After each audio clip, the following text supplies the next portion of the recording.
What's up, everyone? Victoria here with PopCulture.com, and today I'm so very excited to be talking to Skylar Astin. Hello, how are you? Hi, I'm very well. How are you doing? Good. I'm doing well. I'm very pumped to talk to you today about so many things, mainly because we're going to be talking about cats. I am very much a cat lover. Are you a cat lover? Ooh, that makes two of us. Oh Yeah. yeah. Yeah, we're gonna be talking about that today, so I cannot wait. But first off, before we dive into everything, last year was such a doozy for us all. I wanted to check in with you and just see how your year is going thus far. I'm good. I've obviously been home a lot more than often, and I normally travel a lot, obviously for work. And this year, I've really gotten to be acquainted with my house, with my piano, my childhood piano. I've gotten to write a lot of music, and just kind of been like writing. I wrote a script, and I even was able to go off to Vancouver safely and shoot season 2 of Zoey's Extraordinary Playlist. So I've been somewhat busy, but also enough time to be reflective and just get back in touch with myself. I love that. Well, and I think that that's been the case for so many of us. We've kind of been forced to slow down and kind of enjoy the things that we have around us instead of being so busy all the time. And I want to talk about Zoey's Extraordinary Playlist and Pitch Perfect. You are in a number of musical projects, and I can't help but to ask the role that music has played in your life with that beautiful piano in the background. I assume that you kind of maybe grew up playing different instruments. Oh yeah, well, I grew up just playing piano, but yeah, music is such a benchmark. I mean, it's vital to me. It's how I express myself. It can change a mood. It can get you through a tough time. Music is everything to me, and I'm just so glad that I've been able to develop a career where I'm able to use that and even use my voice and connect to people through music. And it's clearly happening right now with Zoey's Extraordinary Playlist and some other projects that I've done. So I hope to continue that journey for sure. Well, you guys just had the season finale this week, right? Yeah. Uh-huh. I cannot help but to ask, are we getting another season? I hope so. I mean, we've certainly set up for that. I unfortunately don't make those decisions, but I think it would be pretty crazy not to. We have such a dedicated and loyal fan base. They are, it was our first season aired during the heart of the pandemic. So I feel like a lot of people turned on to our show and saw it as kind of an escape. And now it's just kind of their favorite flavor of ice cream. And I'm telling you, people really freaked out for that finale. So, and the way we left it off narratively, it's kind of has to have a third season or else we'd really be screwing over our fans. I was about to say, there were definitely some cliffhangers, so you've got to absolutely have another season. Totally. Talk a little Pitch Perfect. That just became, I feel like, so like unexpectedly, so many people's favorite film. You guys did just such a phenomenal job with those movies. What was it like, working on the set and being able to be so creative musically with just an amazing group of people? Well, especially on the first movie when we were all kind of putting it together for the first time and finding the tone of the film, because there's a lot of comedy, there's obviously a ton of heart, and of course there's music. And in moments like that initial riff off, we all rehearsed that in an actual hollowed out pool, and we really tried to play the game of the riff off to try to complete someone's song with a new song. And it was kind of moments like that that really bonded us all as a cast and as an ensemble. And then when we were able to do things like the audition sequence in the first movie, everybody actually went up there on stage for real and really sang a cappella. So we really all felt like we were initiated into this franchise. And not only did it bring us together, but I think it brought fans in and turned it into the trilogy that it is today. Oh my God. Skylar, I'm trying to have this in-depth conversation with you, and I left my cats out today because it's on brand for what we're going to talk about.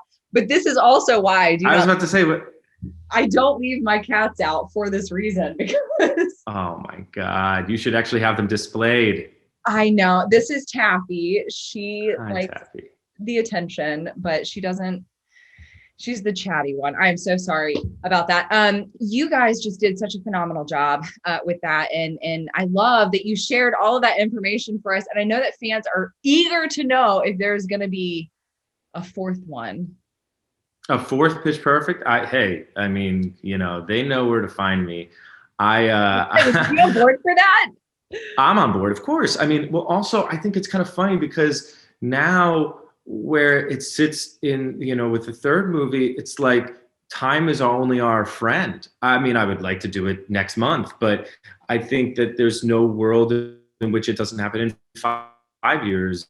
I wouldn't want fans to have to wait that long, but since it's a collegiate movie, there's nothing like a reunion or to see where people are more in their adult life, and we'll still be singing and making music with our mouths. So you bring up a really good point. It wouldn't matter if it was in another year or if it was in 5 years. You guys kind of have that open-ended freedom to be able to do that. That's a great point.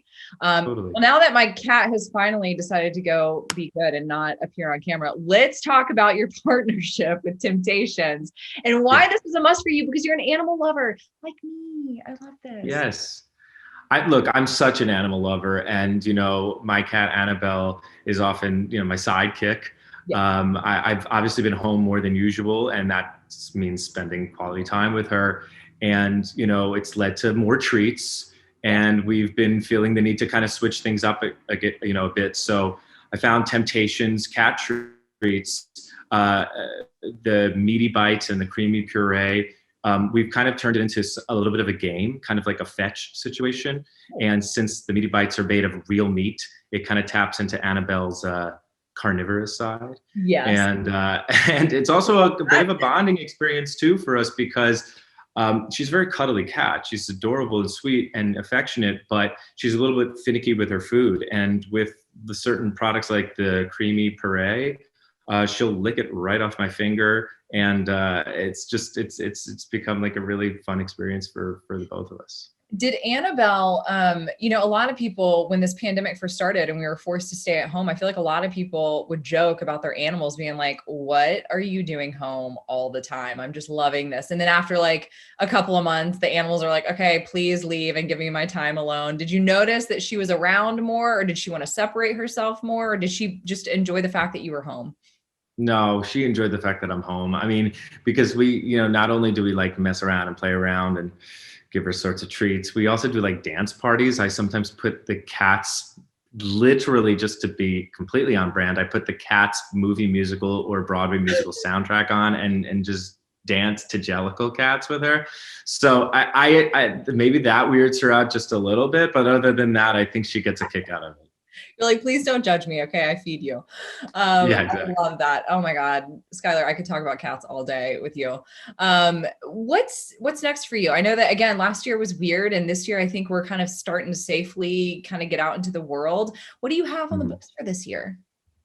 Well, in the next month or so, even less, I'm going to start putting out some of the music that I've been recording during this quarantine. I made it some sort of it's kind of an album, but the way I'm going to release it is kind of like one single at a time. And then eventually it will live on Spotify and Apple Music and all these places as an album.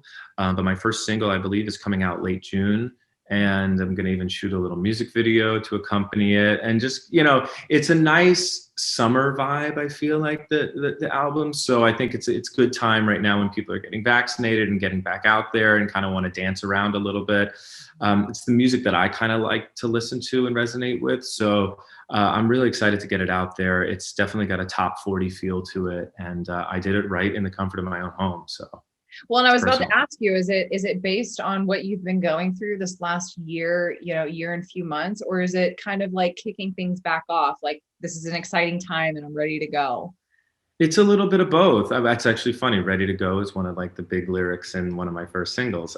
So I guess maybe it does have a feeling of getting up and getting back out there, but there's also some love songs and just songs that people can relate to. I mean, in the way that, Justin Bieber and Taylor Swift and Khalid and all these, mega superstars kind of write songs that feel very universal and commercial even. I think that's a sound that I've tried to kind of capture and produce in the comfort of my own studio. Oh, you can't.